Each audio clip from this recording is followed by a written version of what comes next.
गुजरात के सौराष्ट्र की कोमल धरती पर अनेक संत बसे हैं। उन्होंने परोपकार भाव से मानव धर्म की सेवा कर अपनी दृढ़ निष्ठा से समाज के समक्ष एक उत्कृष्ट उदाहरण प्रस्तुत किया है। सौराष्ट्र का अर्थ है संतों की भूमि। वीरपुर में जलाराम बापा, जूनागढ़ में नरसिंह मेहता, सताधर में आपा गीगा, बगदाना में बापा सीताराम, भगुड़ा में मोगल माँ, मोनिया में नागबाई माँ जैसी देवी शक्तियों और भक्तों का जन्म हुआ है। आज हम आई सोनल माताजी के परम धाम के दर्शन करेंगे। आज यह धाम चारणों की शक्तिपीठ के नाम से जाना जाता है।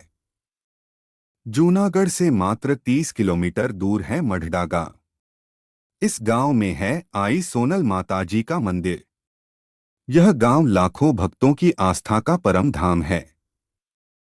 दिन हो या रात, सर्दी हो या गर्मी, मूसलाधार बारिश क्यों नहीं हो रही, भक्त इन कठिनाइयों को मुस्कुराते हुए सहन करते हैं और सोनल मां के दर्शन करने के लिए सोनल धाम आते हैं। अभी तक आपने हमारी YouTube चैनल सेम महिर ब्लॉग को सब्सक्राइब नहीं किया तो जल्दी से हमारी चैनल को सब्सक्राइब करें, वीडियो को ज़्यादा से ज़्यादा शेयर करें ताकि सोनल मां का इतिहास पूरी दुनिया जान पाए। कमेंट में जय सोनल मां जरूर लिखें। एक समय था जब देवताओं के पुत्र माने जाने वाले चारणों की कविताएं केवल राजदरबार की चापलूसी बनकर रह जाती थीं। गुजरात की यह सदाचारी और वीर जाति अंधकार युग में निर्गुण निर्बल होने जा रही थी। हालांकि यह शर्त केवल चारणों तक ही सीमित नहीं थी। कई पुरुषों के साथ यही स्थिति थी। ऐसे अंधकारमय युग में सोनल माता, सच्ची शक्ति, ने चारण जाति की रक्षा की। ग्वालों को बलवान बनाया, कलंक से मुक्त किया, अंधविश्वास से मुक्त किया और तेजस्वी बनाया। सोनल माता की वही महिमा महिया, हाटी, काठी, कोली, परजिया, सोनी, मेर, अय्यर, रबारी और कई अन्य जातियों पर पड़ी। गुजरात के मेधावी समाज सुधारकों की सूची में सोनल मां का नाम सबसे ऊपर है। यहाँ सोनल माताजी का गौरवशाली इतिहास, उनकी जीवन गाथा आज के युवाओं के लिए मार्गदर्शक और बुजुर्गों के लिए अनुस्मारक बनने के उद्देश्य से प्रस्तुत की गई है। मढ़डा गुजरात के जूनागढ़ जिले के केशोद के पास एक छोटा सा गांव है। आज भी इस गांव की आबादी बमुश्किल 700 लोगों की है। यहाँ तुम्बेल कुल की चरवाहा हमीर मोड़ और रानबाई के घर 8 दिसंबर 1924 संवत 1980 को पौष महीने के सुद 20 के दिन पांचवी बेटी का जन्म हुआ। बच्चे का चेहरा रतन जैसा था। हमीर मोड़ ने ऐसे जश्न मनाया मानो बेटा अवतरित हो गया हो। 16 साल पहले गिर सरकडिया नेस की चारण आई सोनबाई हमीर मोड़ की सेवा से खुश हुई और बोली, हमीर, पांचवी कन्या आपके घर अवतरित होगी। वो बहुत प्रतापी होगी, दुनिया में नाम रोशन करेंगी, चारण कुल का उद्धार करेगी। इसका नाम सोनबाई रखना। हमीर मोड़ को वह वादा याद आया और बेटी का नाम सोनबाई रखा गया। अलख के प्रति माताजी का अनुराग बचपन से ही अद्भुत था। विवाह के दिन संन्यास। चटाई में उगने वाला यह रतन सचमुच दिव्य था। बचपन से ही उनकी बुद्धि प्रबुद्ध थी, उनका शिष्टाचार अद्वितीय था। जैसे जैसे समझ बढ़ती गई, चारणों में आए हुए कुरिवाज उन्हें खटकने लगे।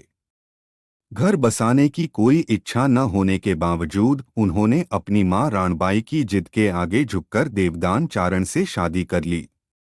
लेकिन पहले दिन ही उसने अपने पति से कहा, मेरा मन संसार में नहीं बसेगा, चारण तुम्हें दूसरी शादी कर लेनी चाहिए। देवदान गढ़वी भी अलग मिट्टी के आदमी थे।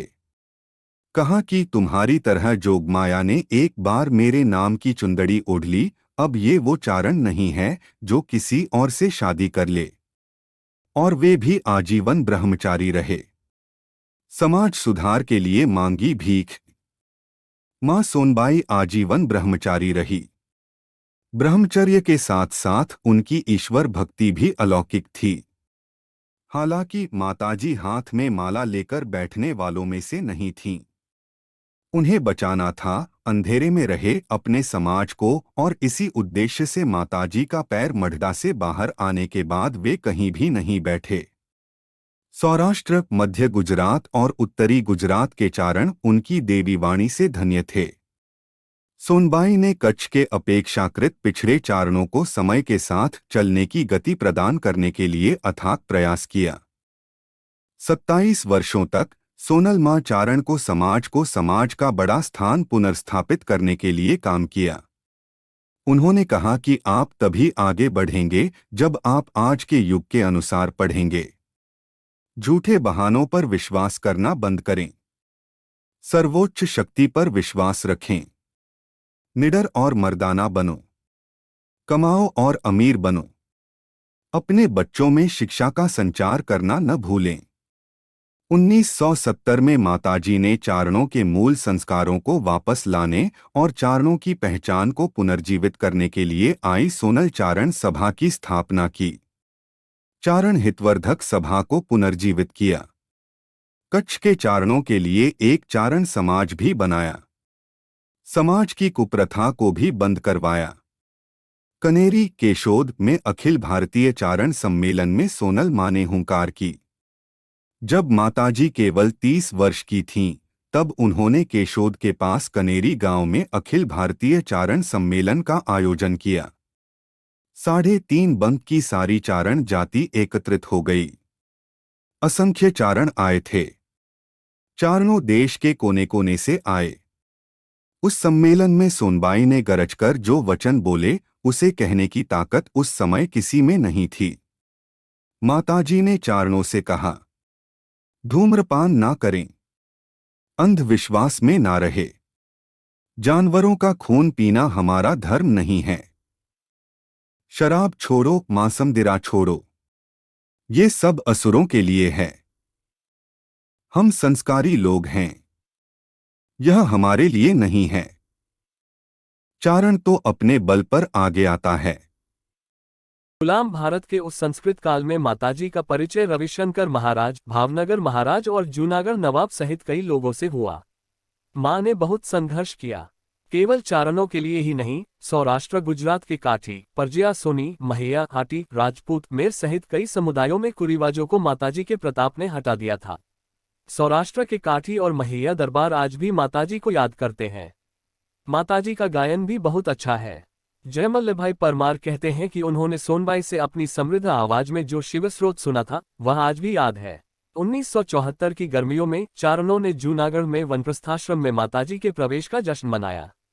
कहते हैं जो चीज यहाँ चाहिए वो वहाँ भी चाहिए। इसके बाद माताजी बमुश्किल 6 महीने जीवित रहीं। उन्होंने नवंबर 1974 के महीने में कारतक सुद -13 को अपना देह त्याग दिया। ये खबर पूरे गुजरात के लिए चौंकाने वाली थी। जिन लोगों ने जूनागढ़ में सोनबाई को पूरे जोश में देखा था, उनके लिए इस बात पर यकीन करना मुश्किल था। लेकिन 51 साल की उम्र में माताजी ने अहमदाबाद में इस नश्वर संसार को छोड़ दिया। बेशक भले ही वे अब शारीरिक रूप से हमारे साथ नहीं हैं, लेकिन उसकी ज्योत अभी भी जलती है। यह अमर है। उनकी महिमा कभी खत्म नहीं होगी। जब पौष माह आता है तो मानो मानव शरीर का आंचल हल्का हो जाता है। सोनल बिज का जश्न सिर्फ गुजरात तक ही सीमित नहीं है, बल्कि देश विदेश में भी होता है। समाज आज भी माताजी के कार्यों के प्रति नतमस्तक है।